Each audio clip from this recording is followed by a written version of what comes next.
Hey, good morning, good morning. This is Big Mark coming at you in your face with the real. I'm going to keep this thing bumping and jumping as much as I can. Yo, I did a video about 4 or 5 days ago, I believe, on when an abuser comes back into your life, but for help. Which happens to be my mom. It's crazy because I've seen her again. This is the woman who literally tortured me, savagely beat me, mentally, psychologically, and spiritually abused me. Verbal too. But it happened so young, I thought it was normal. So I just thought it was normal. I didn't know something was wrong. I kind of picked it up when I used to go to people's houses and see how their parents treated them. And I would wish that their parents was my parents, but I didn't know why. I just knew something was very different. Or, my mom would tell us, when we go over these people's house, they offer you something to eat, do not eat. They would always offer us something to eat. I'd look at my mom, she'd look at me, and the lady go, Tina, I'm going to give him something to eat. He can't eat. And I'd eat. My other brothers didn't eat. They give me some food. Man, I got beat so bad. Like I stole something. I mean, not just the beating. Extension cords, butt naked. It's just senseless. But that's the way black parents did it back in the day like that. They got whipped like slaves, so I guess they did us like that. But I had to grow into realizing that this stuff wasn't normal. you know. And so when I really realized I was abused, and this was like maybe in my early 20s, then I start talking about it with my wife.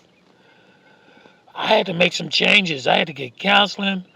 I had to be proactive in my healing. And that took change, and that took years of modification and no drugs. I self-medicated through drugs. And the sad part about it is I'm seeing her in these days and times and realizing that she ain't changed. And the only reason why she's not abusing me is because I'm not little. But she tries the psychological stuff. She threatened to knock me out if I send her a text asking her, let's talk as adults. She waited until my wife got out the room. So I saw that was manipulative. They still manipulative. They don't have the foggiest idea how far I've come and how much I've changed. But she ain't changed since I was 4. She's the same woman. And so I could live with a clear conscience. If she calls me and asks for help, I extended it, I'll come help her. But I'm not here ha-ha with her and hanging around with her every day to hear the lies and the misquotes about what really happened. They always remember the good part. They'll never talk about what they did bad. And if you did it, they the first ones quick to tell you to get over it. And they the wrong ones too. But I had to see that she hadn't changed. Because when not only do they abuse you and gain control of you psychologically, that bond attaches. And that bond really was finally broke just last month when I saw she ain't changed. So I don't care how old she get. I could let her go. If she needs me and call me, I'm gonna be there. That's that person I am. But to be able to just form a relationship, personal relationship, that's all out the window. She went with my wife. That's all out the window. I'm just doing this for my kids. Give them a chance to know. But I purposely did not raise my kids around her. I purposely did not. I didn't want my kids to be subjected to any type of physical, psychological, or mental. Because even though I didn't do nothing to her for me, if I had seen her abusing my kids, I'd have did something to her. I know I would have. And so she never got to know her grandkids. Because my whole family's sick darn near. My brother sexually assaulted every last one of her children, except for the oldest brother, and I never told y'all about that. And she's closest to him. He's in prison right now for being a serial pedophile for over a 25-year stretch. He got life without, you know. But these people want to pick up where they left off, treating you. They think you the same, and you not. You had to make changes or die awoke. Die inside before you even go to the grave. Walking around a living dead. I had to change. And so, but they don't realize that.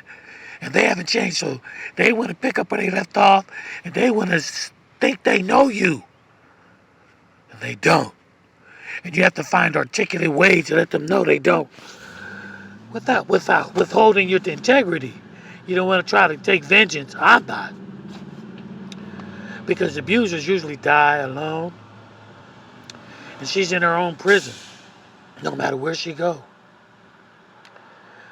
But your abusers will always try to drag you back.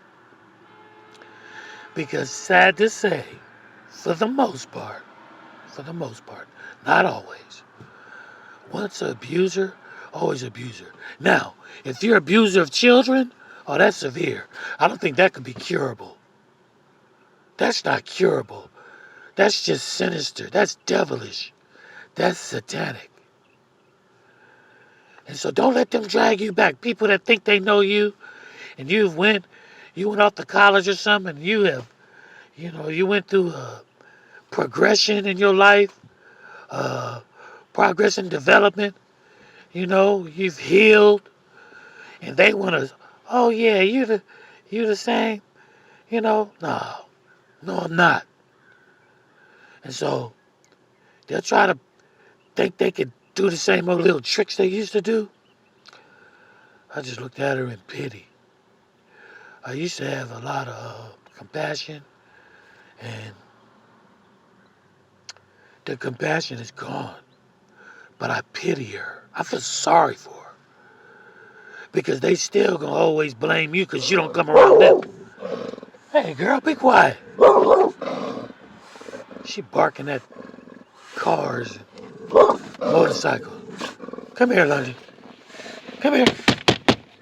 Oh, dogs. She see a dog? 2 of them. Yeah, y'all, but I just want to let y'all know. This is where I'm at. Keep moving forward if you can. And always remember, falling is a lot like flying till you hit the ground. So keep your head up.